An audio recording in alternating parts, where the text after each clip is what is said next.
វីដេអូទី2របស់ខ្ញុំទៅខាងទន្លេខាងឃុំរាំងទិលនេះខ្ញុំនឹងថតជាវីដេអូចែកចម្លែកពីទស្សនភាពផ្សេងៗនៅលើកោះរាំងទិលនេះ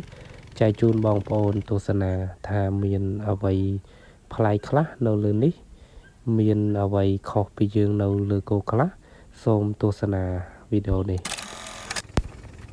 បាទក៏សូមអនុញ្ញាតគ្រប់ជំរាបសួរទៅកាន់លោកយាយលោកតាលោកពូនិងមីងពុកម៉ែបងប្អូនទាំងអស់គ្នាសាជាថ្មីម្ដងទៀតជួបខ្ញុំម្ដងទៀតជាមួយនឹងវីដេអូទី2ទៅខាងទន្លេដូចអ្វីដែលខ្ញុំបានប្រាប់កាលពីវីដេអូទី1កាលពីទៅភូមិព្រែកចឹងថាខ្ញុំនៅបន្តដំណើរទៅផ្ដិតយករូបភាពនៅខាងកោះរាំងទិលឃុំរាំងទិលដែលយើងចំណាំហៅថាឃុំរាំងទិលទីនេះគឺដីគោកទេប៉ុន្តែមិនមែនជាប់មាត់ច្រាំងទេគឺនៅទឹកលិចគៀនអស់ហើយមានន័យថាកោះវាដូចជាកោះដែរបាទពេលដែលខ្ញុំមកដល់ទីនេះអ្វីដែលខ្ញុំបានឃើញហើយនឹងសរសើរមុនគេនោះគឺប្រព័ន្ធអប់រំគឺសាលារៀនការសាងសង់សាលារៀនរៀបចំឲ្យក្មេងៗបានសិក្សារៀនសូត្រគឺបានល្អឥតខ្ចោះមែនទែនសាលាមានកម្ពស់ខ្ពស់ផុតពីទឹកនេះយើងសាងសង់នៅលើកោះហើយយើងមានកម្ពស់ខ្ពស់ទៀតអញ្ចឹងទោះទឹកលិចប៉ុណ្ណាក៏យើងនៅតែបន្តការសិក្សារៀនសូត្របានដែរនេះគឺយើងលើកស្ទួយវិស័យប្រព័ន្ធអប់រំ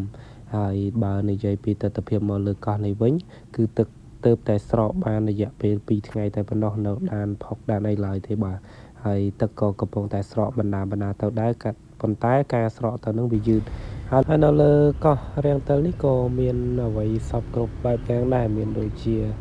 សាលាឃុំមណ្ឌលសុខភាពសាលារៀនហើយនិងវត្តអារាមមានទាំងវត្តកម្ពុជាយើងវត្តរាំងទិលហ្នឹងហើយនិងវត្តលង្ហាយនេះប្រហែលជាវត្តវៀតណាមខ្ញុំមិនសូវស្គាល់ដែរបាទខ្ញុំមើលតាមរយៈអក្សរទៅអាចថាវត្តវៀតណាមហើយនឹងមានកូនផ្សារទូចមួយនៅលើហ្នឹងហើយខ្ញុំមិនទៅជាយូរបានប្រហែលទេដោយសារតែ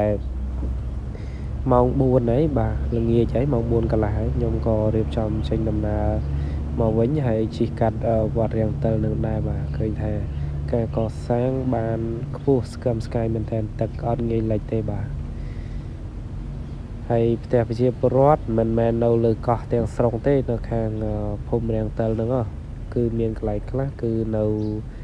លើទឹកដែរបាទហើយយើងកំពុងតែធ្វើដំណើរជិះវិញក៏បានឃើញសិស្ស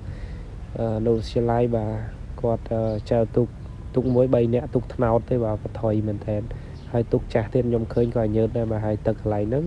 តាមរយៈខ្ញុំសួរគេទៅទឹកជម្រៅ7-8ម៉ែត្រជ្រៅមែនទែនកន្លែងហ្នឹងក្លុកបាទហើយគាត់ចែវធម្មតាហ្នឹងគាត់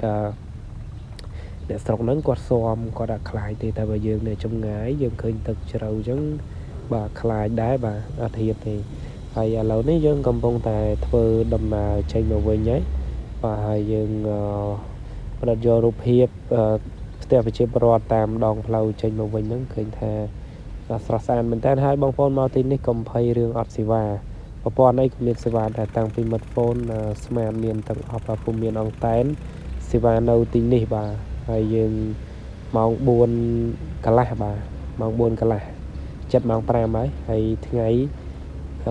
ក៏ចិត្តលិចដែរបាទលិចម៉ោង5កន្លះហើយថ្ងៃលិចហើយយើងកំពុងតែធ្វើដំណើរមកវិញយ៉ាងសន្សំអមជាមួយនឹងទេសភាពយ៉ាងស្រស់បំព្រងតាមផ្លូវហើយទឹកផុតពីភូមិមកគឺទឹកថ្លាល្អតែក្នុងភូមិចិត្តផ្ទះប្រជាពលរដ្ឋនឹងទេដោយសារតែការប្រើប្រាស់ដូចជាការលាងសម្អាតត្រីឯផ្សេងហើយនឹងការប្រើប្រាស់ចាក់នេះចាក់នោះទៅធ្វើឲ្យទឹកល្អតែបើផុតពីភូមិនឹងមកគឺម្ដុំនេះគឺទឹកថ្លាស្អាតមែនតើហើយកន្លែងនេះសិតតែប្រឡងបកត្រីបាទព្រោះពេលខ្ញុំទៅនឹងឃើញមានបងប្អូនយើងទៅបកត្រីបានច្រើនណាបាទសិតតែកន្លែងបកត្រីបងប្អូនណាស្រឡាញ់វិស័យការបកត្រីបកអីហ្នឹងអាចមកបកត្រីនៅមួយជួរនេះបានហើយកន្លែងនេះទឹកអត់ជ្រៅទេទឹករាក់ដែរហើយចិត្តដល់ច្រាំងហើយអញ្ចឹងទឹកចាប់ផ្ដើមស្រកទៅវិញហើយបងប្អូនមានជាគ្នាមានជាធីមអាចមកទីនេះដើម្បីធ្វើការបកត្រីបានបាទ